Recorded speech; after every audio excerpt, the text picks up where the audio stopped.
Bienvenue sur Africa 24 dans cette nouvelle édition de Non-Stop Info. Voici les titres de l'actualité. Les souverains et leaders traditionnels d'Afrique ont un rôle important dans la vie politique de leur pays. En Côte d'Ivoire, par exemple, ils ont appelé au calme pour la tenue du scrutin présidentiel de ce 25 octobre. Consultation nationale en Centrafrique depuis ce mardi. La clôture de ces rencontres a été fixée au 25 octobre. Une date qui, nous le verrons, risque d'être prolongée afin de convaincre ceux qui semblent encore réticents. Le Cameroun met l'accent sur les partenariats publics-privés. Ce jeudi 15 octobre sera lancé à Douala, la capitale économique du pays, le club des PPP, événement qui va rassembler une cinquantaine d'entreprises privées intéressées par un éventuel partenariat avec l'État. Mais avant de développer ces titres, le 15 octobre marque la journée internationale de la femme rurale, une catégorie sociale qui représente plus d'un quart de la population mondiale totale. Et dans les pays en développement, les femmes rurales représentent environ 43% de la main-d'œuvre agricole. Et elles produisent, transforment et préparent la plupart des aliments qui sont disponibles, ce qui signifie que la responsabilité en matière de sécurité alimentaire leur incombe principalement. Pour rappel, la première journée internationale de la femme rurale a été célébrée le 15 octobre 2008. À l'approche de l'élection présidentielle en Côte d'Ivoire, le Forum des souverains et leaders traditionnels d'Afrique s'invite au débat. En septembre 2015, cette organisation avait appelé les principaux candidats en lice à faire preuve de responsabilité pour préserver la paix dans le pays. À quelques jours de l'élection, elle a réitéré son message, comme nous l'explique Déo Gracia Sekpodo. Dimanche 25 octobre 2015, le corps électoral ivoirien sera convoqué aux urnes pour élire un président de la République. Un scrutin que beaucoup souhaitent sans violence, malgré les tensions politiques entre pouvoir et opposition. Mais dans ce climat d'inquiétude et d'incertitude, les leaders religieux et traditionnels se veulent confiants. Le Forum des souverains traditionnels du continent insiste sur la promotion de la cohésion sociale, non seulement en Côte d'Ivoire, mais dans tous les pays africains en proie à des tensions politiques. Ils estiment que chacun d'entre eux a une responsabilité dans son pays. La chefferie traditionnelle est en train de faire son chemin en Afrique. Le travail que nous avons fait, c'est d'abord de nous faire reconnaître. Nous sommes reconnus. La deuxième phase, c'est une formation pour l'éthique de la chefferie traditionnelle. Il faut que chaque chef sache son rôle pour savoir quelle est la place qu'il occupe dans le pays. S'adressant surtout aux acteurs politiques ivoiriens, le secrétaire général permanent du Forum des souverains et leaders traditionnels d'Afrique insiste également sur le développement de la Côte d'Ivoire, mais dans un climat de paix. Chaque candidat en lice pour le scrutin du 25 octobre a sans doute un projet personnel, mais dans l'intérêt de la Côte d'Ivoire, les chefs traditionnels estiment que le plus important devrait être l'intérêt national. Ce n'est pas de cette manière qu'on peut résoudre le problème. Parce que vous avez déjà une expérience. Beaucoup sont morts, beaucoup sont en exil.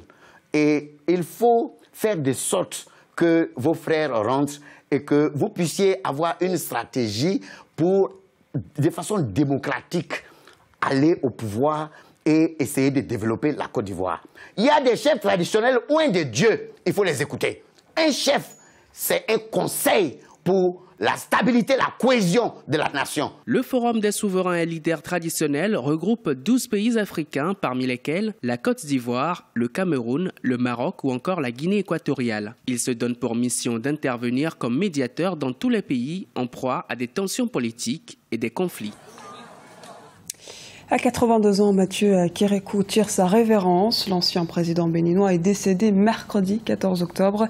Et le chef de l'État, Thomas Boniayi, qui a annoncé la nouvelle, a aussitôt décrété une semaine de deuil national avec la mise en berne des drapeaux. Rappelons que Mathieu Kérékou a dirigé le Bénin à 2 reprises, de 1972 à 1990 et de 1996 à 2006. Et depuis 2006, il vivait retiré dans sa région natale de Natin-Tingou, dans le nord-ouest du Bénin. Le gouvernement centrafricain a entamé mardi 13 octobre 2015 des consultations avec les forces vives de la nation. Au menu des discussions, la problématique du calendrier électoral et la sécurité. Une initiative qui a été pourtant boycottée par plusieurs mouvements politiques. Les précisions de Lise Elsi à Kiziman. Début des consultations entre le pouvoir de transition et les forces vives en Centrafrique. Ces rencontres ont débuté mardi 13 octobre 2015. Au menu des discussions, la sécurité et le calendrier électoral. Dans le l'opposition. Nous avons été reçus hier. Mais nous, si vous voulez, on a intervenu sur 4 points. Le premier point, c'est de condamner encore fermement toutes ces tueries là, qui ont eu lieu pendant près de 4 jours à Bangui et qui ont occasionné beaucoup de pertes de vies humaines. Et nous avons dit qu'il faut absolument que la justice passe parce que ça ne sert à rien de condamner ces choses-là et que ça recommence. Donc il faut que la justice passe, et que leurs auteurs, leurs co-auteurs et tout puissent répondre de leurs actes devant la justice. Donc ça c'est le deuxième point. Le troisième point, nous nous sommes beaucoup préoccupés de la situation sécuritaire. La situation sécuritaire en Centrafrique est vraiment intolérable et insupportable. Le dernier point, c'est que nous pensons que le processus électoral doit se dérouler conformément aux dispositions du code électoral. C'est-à-dire qu'il n'y a pas lieu de bricoler un chronogramme électoral en violation du code électoral. Il faut que ce soit vraiment conforme au code électoral. Ces discussions qui étaient prévues pour durer une semaine ont été pourtant boudées par plusieurs mouvements politiques. Les anti-Balaka, les ex-Seleka ou encore les partis de l'opposition ont décliné l'invitation de la présidente de la transition. Il aurait fallu, à mon avis, définir un cadre et avoir un ordre du jour qui devait être consacré à la situation sécuritaire et à la crise qui vient d'avoir lieu dernièrement. Ensuite, définir définitivement le calendrier d'une manière consensuelle avec tous les acteurs du processus électoral. La situation sécuritaire est en effet préoccupante en Centrafrique, ce qui bloque l'évolution du processus électoral et la fin de la transition. Cette dernière a été prolongée jusqu'en décembre 2015.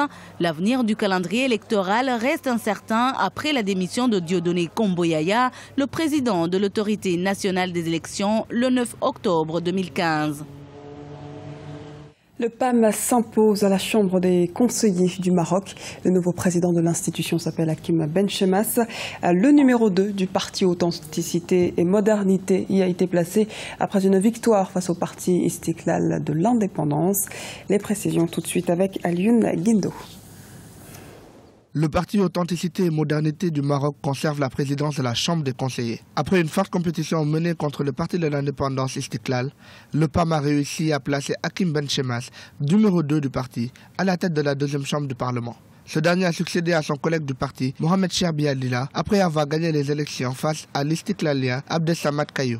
Le paysage politique marocain est très complexe dans la mesure où la séparation entre opposition et majorité n'est pas tranchée. On a opté pour le PAM à un moment où le parti du Istiklal, qui faisait partie de l'opposition, s'est détaché, s'est désolidarisé donc du PAM pour soutenir le PJD. Le PJD qui est le chef de la majorité, le PAM n'a pas fait montre de solidarité à l'égard de l'Istiklal, qui pourtant était dans l'opposition tout comme le PAM. Bon, maintenant, si le représentant du PAM est crédible, mais bien sûr il l'est. Le nouveau président de la Chambre des conseillers en était le porte-parole et le président de son second groupe parlementaire. Il est également le président du Conseil national de son parti. Ayant grandi dans le Rif, une chaîne de montagnes au nord du Maroc maudite par le roi Hassan II, Hakim Benchemas devient l'expert islamiste du parti Authenticité et Modernité. L'élection de M. Hakim Benchemas à la tête de la Chambre des conseillers est une victoire pour le parti Authenticité et Modernité, victoire du PAM et la mise en tête de la deuxième chambre, qui est la chambre des conseillers d'un de ses leaders, Hakim Benchemas, émane bien d'une stratégie électorale et d'une stratégie politique que le PAM a bien réussi à mettre en place. Le président de la Chambre des conseillers, Hakim Benchemas, est devenu de fait le 4e personnage dans l'ordre protocolaire de l'État marocain. Après 9 ans d'action politique au sein de son parti, il est la preuve que les ascenseurs du parti Authenticité et Modernité sont en parfait état de fonctionnement. Dynamisation des partenariats publics-privés au Cameroun. Le club partenariat public-privé sera en marche dès ce 15 octobre à Douala. L'objectif est ici d'assurer un meilleur échange d'informations et une meilleure organisation entre les entreprises et l'État camerounais. Les précisions de Lizelsi Akizimana. Lancement du club partenariat public-privé au Cameroun. L'événement aura lieu ce jeudi 15 octobre 2015 à Douala, la capitale économique du pays. Une cinquantaine d'entreprises y participent, notamment les représentants des banques, des agences d'assurance, des entreprises de construction, des hommes d'affaires ou encore des industriels. L'objectif du club, assurer un meilleur échange d'informations au niveau du secteur privé afin de mieux répondre à la demande. Il y a beaucoup d'acteurs impliqués, aussi bien donc la société de développement, la société de construction, l'opérateur, tous les conseils juridiques, les conseils financiers, les avocats, etc. Donc, et pour pouvoir arriver à un accord avec un État sur un projet particulier, ça nécessite quand même un gros travail au préalable. Donc c'est ce que nous allons essayer de faire au niveau du secteur privé. Ceux qui veulent se regrouper entre eux, ils trouveront au sein du club un moyen de pouvoir mieux communiquer et aussi de mieux préparer les dossiers pour que ces dossiers puissent aboutir dans les différents domaines. L'Afrique présente un grand potentiel au niveau de ses partenariats entre le public et le privé, l'évolution de la démographie, l'économie soutenue du continent, la population qui s'urbanise de plus en plus sont autant d'enjeux qui favorisent l'offre et la demande des partenariats. Les gouvernements doivent se saisir, et je pense que la plupart du temps, la plupart d'entre eux le font, se saisissent de ces enjeux. Il y a une multiplicité de réponses. J'aurais tendance à dire que les partenariats publics-privés sont une de ces réponses qui permet d'allier la demande du gouvernement, les besoins du gouvernement en termes d'investissement, mais également en termes d'entretien et maintenance de ces infrastructures sur le long terme, et d'associer le privé, les groupes internationaux, mais également le secteur privé local, régional, à des grands travaux d'infrastructures, ces grands travaux structurants. Le club PPP Cameroun va donc créer une opportunité d'investissement à travers son site internet. Le PPP reste ainsi un mode de financement par lequel une autorité publique fait appel à des prestataires privés pour financer et gérer un équipement assurant ou contribuant au service public.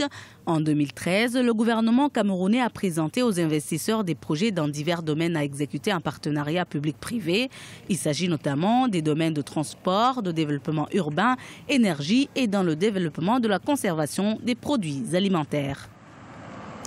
Ce journal a été réalisé par l'ensemble de la rédaction. Merci pour votre fidélité. Retrouvez dans un instant une nouvelle édition de l'actualité sur Africa 24.